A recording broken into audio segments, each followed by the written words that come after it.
YouTube, what's going on? Bearded Chief back here with you today, bringing you non-beard related topic. That's right, Bearded Chief, bringing you something completely out of the box, something I've been chewing on, something I've been kind of researching a little bit, and it's eerily similar. The similarities between the motorcycle clubs and the military, eerily similar. Uh, we all know the Hells Angels started in like 1948, returning World War II veterans.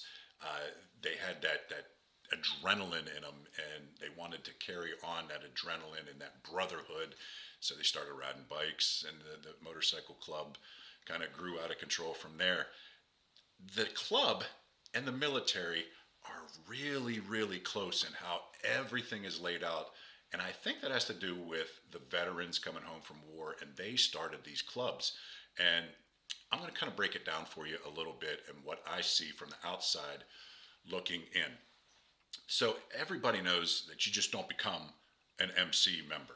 Okay, you have to work your way up. You have to get handpicked by everybody that's in the club. They have to all vote on you, things like that.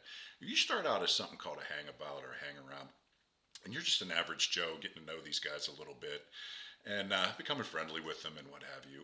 We have something similar in the military. It's called delayed entry program. Where you get onto the recruiter station. You might run some PT, you might do a couple little prerequisites for the military, things like that.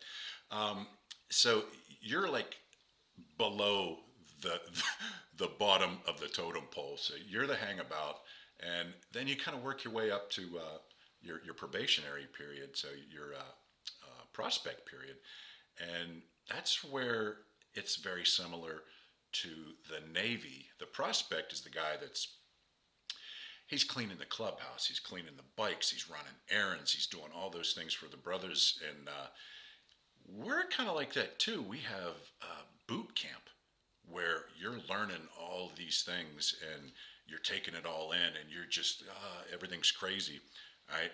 And then you kind of move up to the ranks a little bit to the fully patched member, and then after boot camp, you're actual sailor or marine or whatever, and so the similarities are too too close. It could be the same unit. You know what I mean? One rides ships and tanks, and one drives a motorcycle.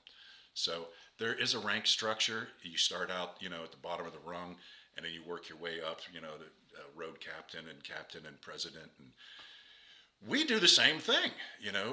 We put our time in. We do our prerequisites. We have good evaluations. We have good PT scores. We move up the ranks. Um, Even when you're the captain of the ship or the captain of an MC, you're top dog, but there's always more people above you. So there is a huge rank structure and rules. There's a lot of rules, and when you're probating, and when you're a junior member, you have things that you have to memorize, and codes of conduct, and those things that are spoken from brother to you, and nothing's written down. There's certain etiquette that you got to follow. Same thing in the military. We got to memorize like code of conduct, deadly force, weapons safety, things like that. There's a lot of memorization that goes along with that. Um, I wanted to make this video because this is too crazy, too too coincidental that everything kind of lines up with each other from MC to military. And the one thing that stands out to me the most is the brotherhood, and that you will not disrespect any of your brothers. You will fight for your brothers. Same thing in the military.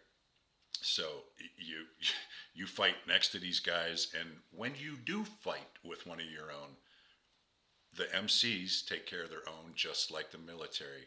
We've got what's called a brig. When you screw up, you get thrown in a brig for a few days with bread and water, and then you might lose a stripe, and you might spend some time, on the ship where you can't go off the ship. You're restricted. So we take care of our own, just like the MCs do. So there's rules that you follow and rules you don't break. And if you break them, there are steep penalties. And so I just wanted to talk about this video, in this video, and just tell you, hey, this is eerily similar to me. that the structure and the rank and the brotherhood and the lengths that the MC guys will go for their brother and the military guys will go for their brother. And it's amazing. And I think it's a wonderful thing. And I've never been associated with an MC. I've got friends that are in MCs, retired MCs. That's another thing. You know, you do so long and you can't ride anymore, you kind of have to retire. It's the same thing. Old salts like me, there's a certain limit of time that you can do, and you got to retire. And the MCs take care of their own. You know, if something happens to one of the brothers out there, they take care of their own, just like the military does. If something happens to one of their brothers, there's a lot of people out there looking out for, you know, the Mrs. Soldier, Mrs. Sailor, and the children out there too. So I just wanted to talk about this real quick, and I thought it was an interesting topic, and you know, leave me some feedback. Leave a couple comments down below. Let me know what you thought about this video. And if you were military or MC, yeah, leave a comment down below. Do me that favor. Bearded Chief, out. Bye-bye.